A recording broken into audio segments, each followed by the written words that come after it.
You have to take chances in life. If you don't take chances in life, you'll never have the life God has for you. Life is about risk. If you play it safe in life, you ain't gonna have much of a life. If you play it safe, you won't have much of a life. Life is risk. It take courage to pursue your dream. Every failed experiment is one step closer to success. You've got to take risks, and I'm sure you've probably heard that before. You will fail at some point in your life. Accept it. You will lose. You will embarrass yourself. You will suck at something. If you don't fail, you're not even trying. To get something you never had, you have to do something you never did.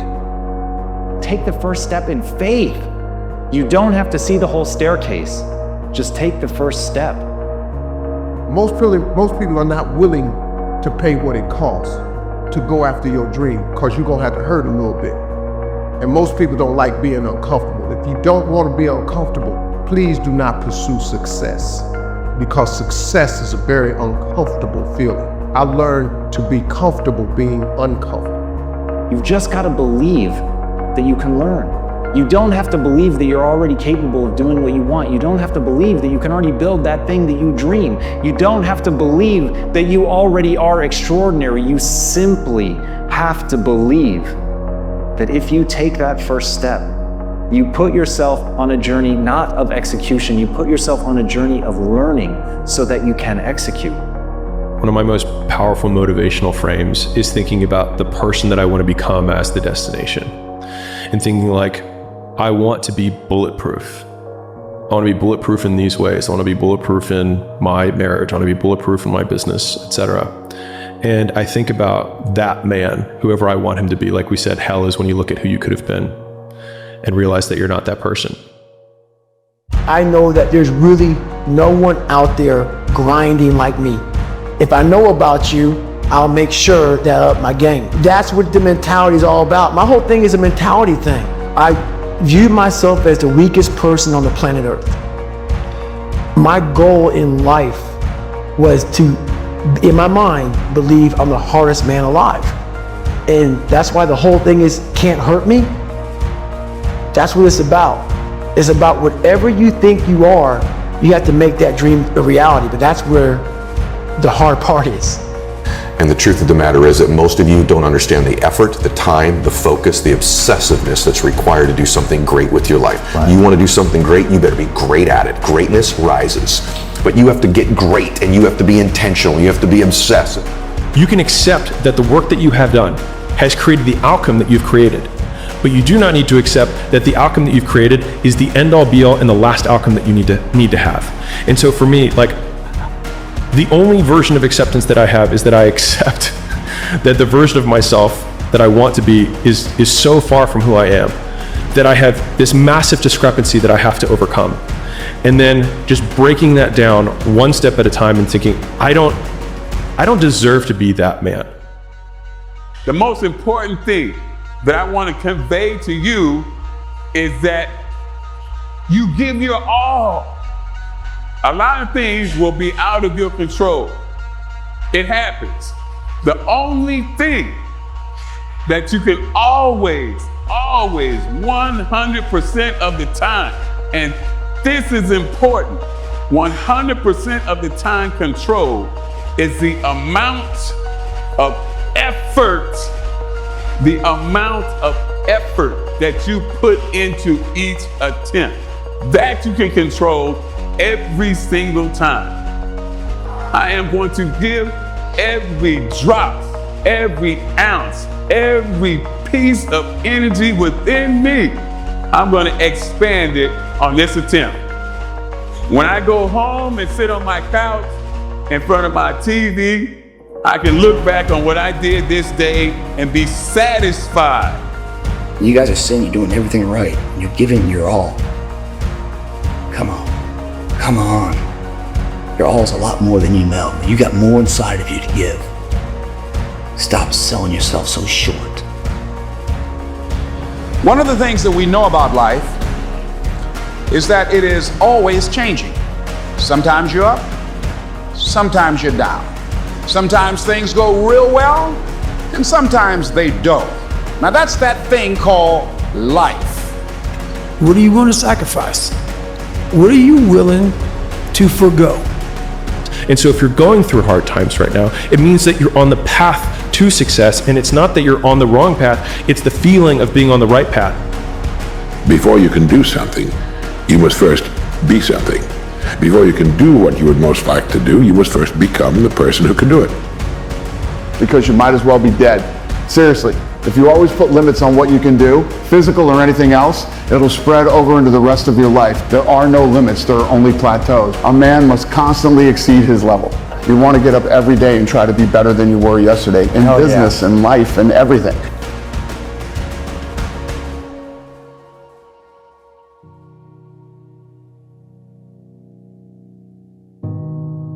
Take that first step. Do whatever it is that you thought you couldn't do, and don't be afraid, because that is the most important moment in your life. And then you realize it's not so bad. Okay, people are making fun of me, I failed, but they never tried anything. I at least tried it, and now I have an idea for my next, but it wasn't so bad. But if you never make that first step, I don't care, the wisdom of Solomon won't be able to help you. You'll always be stopping before you can. So you've got to have the guts to make that first step, and then the doors will open for you. I found that nothing in life is worthwhile unless you take risks. Nothing. Nelson Mandela said, "There is no passion to be found playing small and settling for a life that's less than the one you're capable of living." You know exactly what to do, but you don't do it because maybe you don't believe in yourself. Maybe you're so scared of what happens if you actually win. But all I can say is let that shit go, all that chatter in your mind. All you gotta do is take that first step. And don't focus on a year or 2 years or 5 years from now. You don't know where you're gonna be. Just put one foot forward in front of the other. Now, I'm sure in your experiences in school and applying to college and picking your major and deciding what you want to do with life, I'm sure people have told you to make sure you have something to fall back on. Make sure you got something to fall back on, honey. But I never understood that concept, having something to fall back on. If I'm going to fall, I don't want to fall back on anything except my faith. I want to fall forward. I figure at least this way I'll see what I'm going to hit. How can I deal with the fact that this is painful for me? And the answer is, the fact that it is painful is the reason that it's working. That if it wasn't you stepping out, everybody else that has to try and step out into this new life faces this same thing too. Every single person does. That's why most people don't do it. Like, this is what hard feels like, and this is why most people don't win. Like, difficult things make regular life less difficult. And that sounds so simplistic, but particularly physically difficult things. Because when you do things that are physically difficult, the strain of making yourself do those things, it's very valuable. So understand that when you're trying to avoid the pain, when you're trying to avoid the struggle, when you're trying to avoid the hard things in life, you are actively choosing to be average. You are actively choosing to be mediocre. And you are actively choosing to move further away from what you want in life.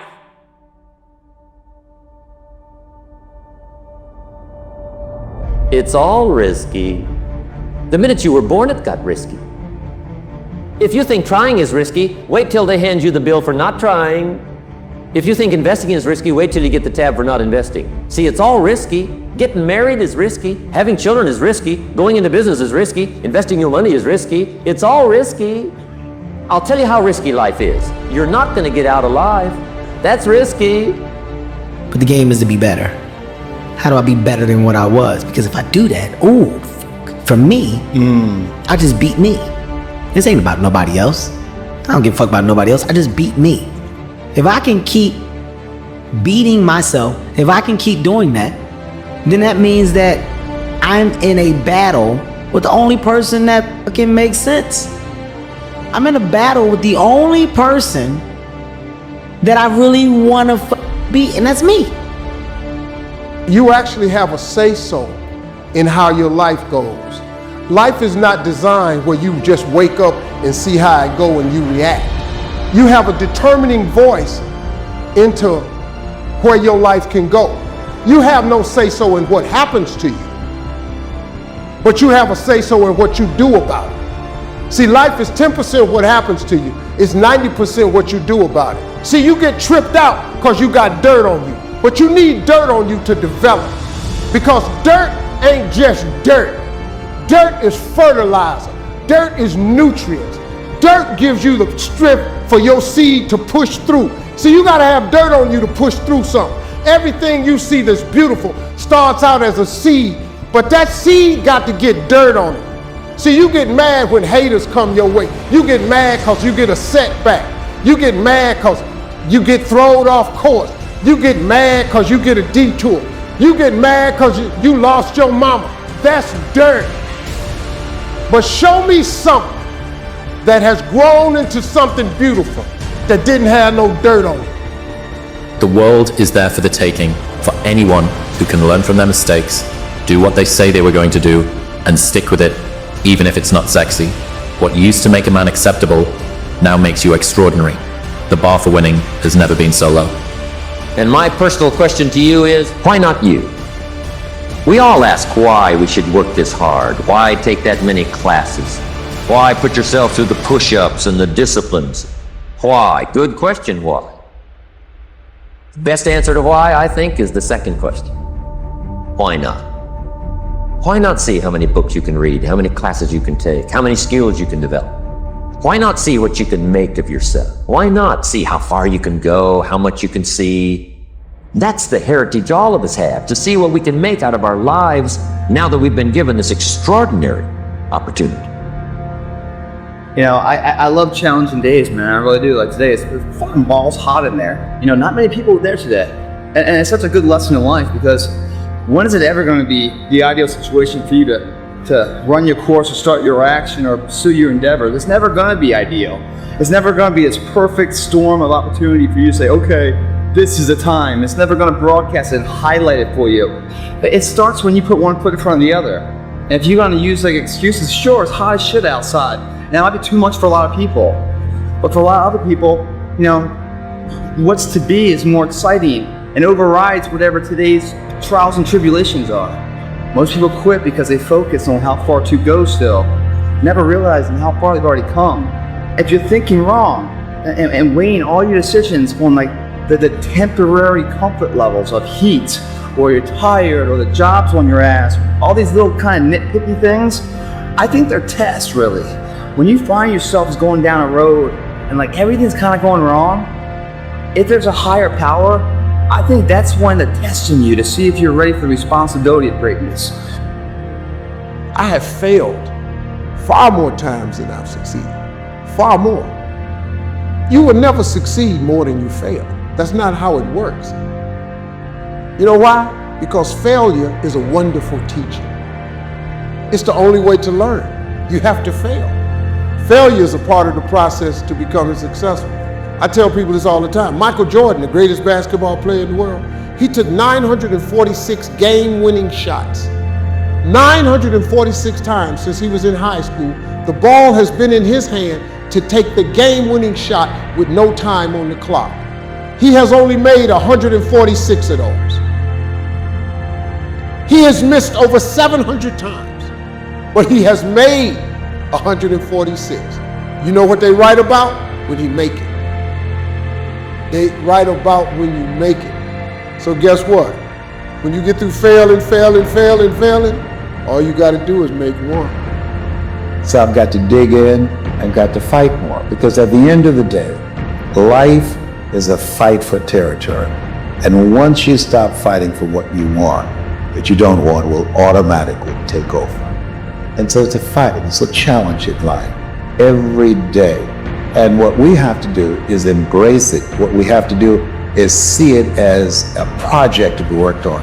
I read something once that I live by. It said, in life, you will always be faced with a series of God-ordained opportunities, brilliantly disguised as problems and challenges. And so I see even cancer as a gift, as a God-ordained opportunity. If you are going to try something hard, if you're putting yourself out there in some way, there are going to be times where you screw up or you don't succeed. Or there are times where you do everything right and you still don't succeed. You'll go through some failures. And I think that the most important thing is to learn from those failures and to have a sense of resilience and be able to examine what is it that I did not succeed at, why didn't I succeed, and what do I need to do better. A person's character is not judged when they ride the wave of success, when everyone chants their name and you want to be their friend. No, your character is put to the test when your back is against the wall. If you constantly remind yourself after every defeat, after every setback, every time you get knocked down, I've got a saying, if life knocks you down, try and land on your back, because if you can look up, you can get up. See, a lot of people, because of failure, they stop believing. Let me share something with you. You will fail your way to success. Yes. 8 out of 10 millionaires have been financially bankrupt. You will fail your way to success. It doesn't matter how many times you fail. It doesn't matter how many times people tell you that you can't do it. It doesn't matter if you don't have a dime in the bank. You will fail your way to success. How often do we see people going through their lives without knowing what they are trying to do, without having any intent, without having a clear mission? I'm talking on an individual level. As a person, people go through their lives without knowing what it is they want to do, what they want to accomplish. So know what your mission is. Know what your intent, as the commander of your life, know what your intent is, and then fight with everything you've got to win. Like, what's gonna happen if you quit? You're not 100% sure what can happen if you keep going. Like, you're not 100% sure if you give it one more crack at it, if you give it one more chance. You're not 100% sure what's gonna happen. But I know 100% of the time, when you quit, when you fail, when you give up, I already know what that is. I know what that looks like. Who do you know that you can compare yourself to? That's easy. You. Yesterday. So here's a good goal. It's something like, well, aim high, but use as your control yourself. It's like, so your goal is to make today some tiny increment better than yesterday. And you can use better, you can define better yourself. This doesn't have to be some imposition of external morality. You know where you're weak and insufficient, where you could improve. Think, okay, well, this is what I'm like yesterday. If I did this little thing, things would be just an increment better. And well, that's a great thing, because you get the ball rolling, and incremental improvement is unstoppable. You can actually implement it, and it starts to generate Pareto distribution-like consequences. It starts to compound. So get serious about your goals, put them on paper, write them down. There's all kinds, his goals, her goals, their goals. Business goals, financial independence goals, family goals. I mean, there's so many things to work on this, that if you don't get busy and work on it, sure enough, the time will pass. And sure enough, 5 years from now, you'll wind up where you don't want to be, wearing what you don't want to wear, driving what you don't want to drive, being what you don't want to be. When you have goals and dreams, think it not strange that you face the fiery furnaces of this world. You will have tribulation. Let's say you might. You will. It's going to be extremely challenging for you. But here's what I can say to you, that Dr. Clay was right. You are exceptional. You are different. You're uncommon. Some of you came through here and you didn't have support. All you had was a dream and determination that you were going to make it. Some of you couldn't afford to be here, but you knew you couldn't afford not to be here. You're uncommon. You have an uncommon desire to control your own future. Faith is the belief in things that you cannot see. You can never lose faith. That's the key. You have to believe in something that you can't see. You have to believe when you don't see no way how. You have to buckle down and keep believing. Everything God wants you to have, He puts it in your imagination. Albert Einstein said imagination is everything. It's the preview to life's coming attractions. Everything you imagine is God showing you a preview of a coming attraction He has for you. And He puts it in your imagination so you can see what He got for you. So if you've been imagining that you're going to be rich one day, it's because God wants you to be rich. Now, when you going to ask him for it, and are you going to wait for it to happen? Or are you going to lose faith? Will there be some times that you want to give up? Yes. But when you get into a tight spot and everything goes against you until it seems that you cannot hold on for a minute longer, never give up then, for that is just the place and time that the tide will turn. Never give up then, and that is so important. When you're working on doing the things you want to do and fulfilling your dream, and things happen, there are times when your energy feels so depleted that you want to give up, that it looks just totally impossible. And I can tell you from my own personal experience, don't give up then. That's when you've got to fall forward, when life is kicking dirt in your face. Don't give up then. That's when most people turn back. If you've decided that this is what you want to do, you've got to become courageous to stand up within yourself, to face it and step forward. When your day is a museum of disappointments hanging from events that were outside of your control. When it feels like God is a babysitter that's always on the phone, where you get punched in the esophagus by a fistful of life. Remember that every year, 2 million people die of dehydration, so it doesn't matter if the glass is half full or half empty, there's water in the cup. Drink that shit and stop complaining. You see, muscle is created by repeatedly lifting things that have been designed to weigh us down. So when your shoulders feel heavy, stand up straight, lift your chin. Hell, call it exercise. Remember that life is a gym membership with a really complicated cancellation policy. Remember that you will survive. Remember, things could be worse. Remember, we are never, ever given anything that we can't handle. When the world crumbles around you, you have to look at the wreckage and then build a new one out of all the pieces that are still here. Remember, you are still here. The human heart beats approximately 4,000 times per hour, and each pulse, each throb, each palpitation is a trophy engraved with the words, "You are still alive." Act like it.